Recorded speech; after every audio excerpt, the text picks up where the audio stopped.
Meg wanted to be a perfect wife. She wanted John to have a clean and tidy house. She wanted him to have clean clothes. John came home in the middle of the day for lunch. She wanted him to have good lunches. He came home every evening for tea. She wanted to smile for him when he came home. They were very happy in their small house. Meg learned how to cook. Sometimes she cooked too much, and she would give it to her parents and sisters in the big house. Sometimes she would give it to the Hummels. John liked to come home to his small house and happy wife. She told him that he could bring home a guest for lunch. He didn't need to ask her first. She soon learned that this was a mistake. There were a lot of berries in her garden. She decided to make some jam. She worked hard all morning, but the jam was not right. This annoyed her. She was also very tired. John chose this day to invite a friend from the office for lunch. He was proud of his wife and house and wanted to show his friend that he had a happy life. He came home with Mr. Scott. There was a bad smell of burnt sugar. Meg was crying in the kitchen. He was very worried. When Meg told him that the jam would not set, he laughed. He thought it was funny. "Is that all?" he asked. "Throw it out and I will buy you some. I brought Jack Scott home for lunch and—" "A guest for lunch and everything is a mess. How could you?" exclaimed Meg. "You should have told me." "You told me I didn't need to ask," said John. "This is the first time I have done it. I will not do it again." "Please tell him to leave. I haven't made any lunch," cried Meg. John tried to be kind, but he still thought it was funny. "Don't cry, Meg. I'll help you tidy up, and you can just give us something to eat. We will have a good time. Just give us some bread and cheese. We don't need jam." Meg thought he was cruel to continue talking about the jam. "You can tidy it up yourself and laugh about my jam as much as you like." She went to her bedroom and stayed there. The two men ate some bread and cheese and went back to the office. That evening, Meg and John did not talk about the lunch or the jam. They did not talk at all until Meg went to John and kissed him. He said he was sorry for laughing at her jam, and soon they loved each other again. A few days later, Meg invited Mr. Scott for lunch and cooked a very good meal for him. They had such a wonderful time that Mr. Scott told John that he was a lucky man because he had such a lovely wife and home. Sally Moffat often came to visit Meg in her little house, and sometimes they went shopping together. Sally had much more money than Meg, and Meg was often envious of her. Sally could buy whatever she wanted. Sometimes Meg bought a few small things. They didn't cost much, but they added up. Then she did something terrible. She was in a shop with Sally, who was buying some new dresses. Meg wanted one, too, but they were very expensive. She knew that Aunt March was going to give her $25 for New Year. That was 1 month away. The dress she wanted was $50. Sally offered to lend her the money. It was a beautiful dress. She didn't borrow the money from Sally. She bought it with the housekeeping money. As soon as she got home, she was worried. The dress didn't look very beautiful now, and $50 seemed like a lot of money. She had to tell John. He was very quiet. "That's a lot of money," he said at last. "But at least my wife will look as pretty as Ned Moffat's wife." Meg was sorry. "I try to be happy," she said, "but I'm tired of being poor." This hurt John very much. "I was afraid this would happen," he said. "I will do my best." She ran to him and held him. "I'm sorry," she said. She began to cry. "You work so hard. How could I say something so bad?" He forgave her and said no more about it, but she knew that she had hurt his feelings. He had ordered a new coat, but now he stopped the order. "I can't afford it," he told her. That night, Meg cried herself to sleep. The next day, she visited Sally. Sally agreed to buy the dress from her.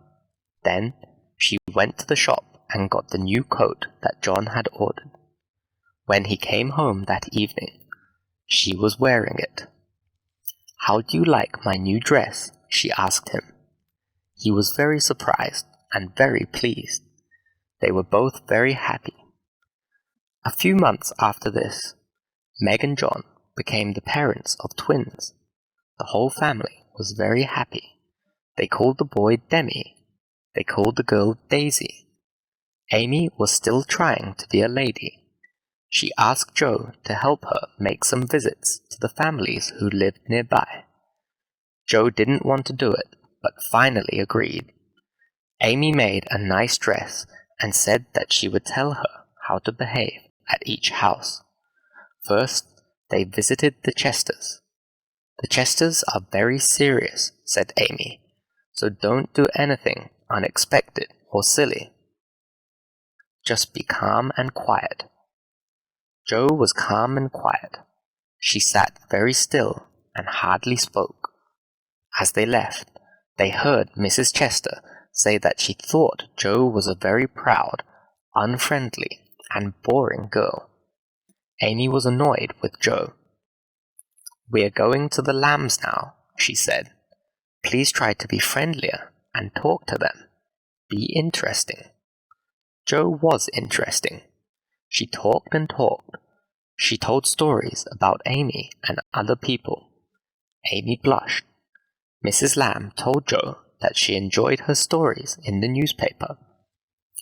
"I'm sorry you couldn't find anything better to read," answered Joe. "I only write that rubbish because it sells, and ordinary people like to read it." Mrs. Lamb was not pleased. She did not think that she was ordinary. Amy was not pleased. She did not like the stories Joe told about her. They left as soon as they could. They made several other visits, and Amy became more and more annoyed with Joe. Aunt March was the last person to visit. Joe's dress was dirty from playing with children and dogs. Amy was still very clean and tidy. Aunt Carol was with Aunt March. "Are you helping at the fair?" asked Aunt March. "Yes, I am," answered Amy. "It's a lot of work, but it is kind of Mr. Chester to invite me to help. It is a favor, and I am thankful for it." Joe should have kept quiet, as she learned later, but she could not stop herself. "I don't like people doing favors for me," she said. "I would rather do things my own way." The two aunts looked at each other. Aunt Carol asked if Amy spoke French. "Quite well," said Amy, "because Aunt March lets me talk to Esther."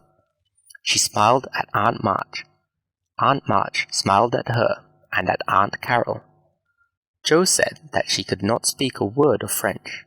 "I don't like it. It's a silly language," she said. When the two girls had gone, Aunt March said to Aunt Carol, "You should do it. I will give you the money." "I will," replied Aunt Carol, "if her parents agree." The Chester's Fair was very important for the young ladies of the town. They all wanted to help at the tables. Amy was invited, but Joe was not. They gave Amy the art table, and she was very pleased. She worked hard to make it look nice. The Chester's daughter, May Chester, was not happy with Amy. Amy's drawings looked nicer than May's painted vases. When the tables were ready, Mrs. Chester told Amy that she should now look after the flower table so that her daughter, May, could look after the art table. Amy was disappointed, but she did not complain. The art table was the best table, and she had made it very pretty. She made the flower table look nice, too, but it was not as nice as the art table. It was a long and difficult day for Amy. In the evening, Mr. Lawrence sent some beautiful flowers from his garden. Then Lowry arrived with some of his friends, and they bought all the flowers. Amy's pictures were all sold at the art table. Amy and May talked to each other after the fair and became friends again. Joe thought that Amy had behaved very well. A week later, Mrs. March received a letter from Aunt Carol. She wrote that she was going to Europe next month and wanted Amy to go with her. Joe was very disappointed. She wanted to go to Europe, too. Her mother told her what the letter said. "I was going to invite Joe," wrote Aunt Carol, but she said that she did not like people doing favors for her. She wanted to do things her way, and she couldn't speak any French. Joe remembered what she had said and was annoyed with herself. It was very difficult for her to watch Amy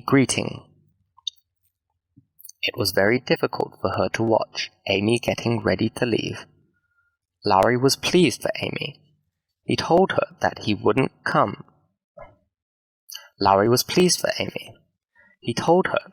come and visit her if anything bad happened. He didn't know how soon he would have to keep that promise.